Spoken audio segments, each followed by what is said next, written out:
قرضوں میں جکڑا پاکستان۔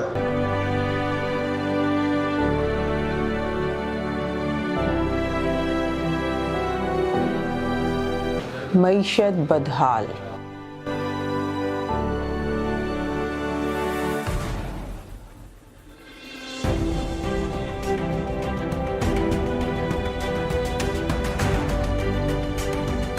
مہنگائی بے قابو۔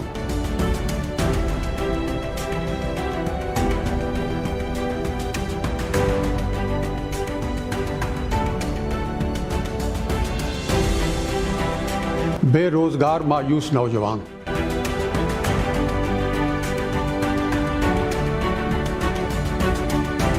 تعلیم اور ہنر کا فقدان۔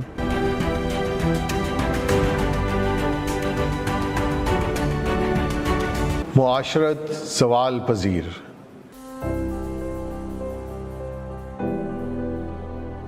انگریز کا کلونیل نظام آج بھی پاکستان میں چلایا جا رہا ہے۔ Mr. President, I would like to salute you.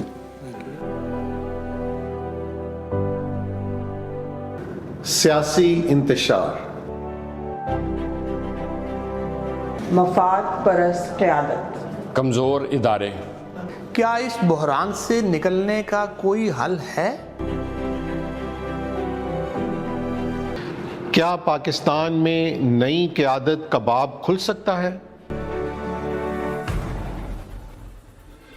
Quaid Azam نے کہا خواتین میری بٹالین کا آدھا حصہ ہیں، ان کے بغیر میں پاکستان کا مقدمہ کیسے جیت سکتا ہوں؟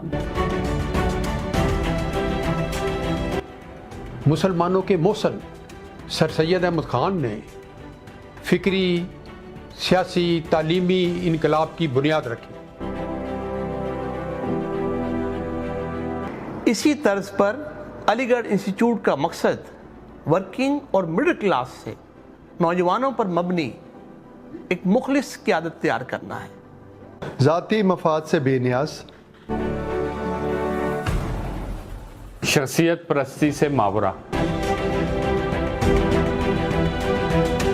اجتماعی دانش پر قائم۔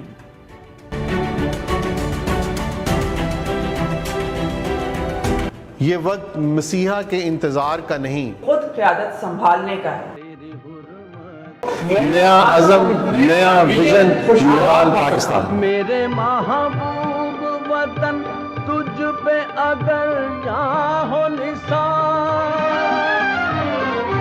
میں یہ سمجھوں گا ٹھکانے لگا سرمایہ تن، اے وطن پیارے وطن۔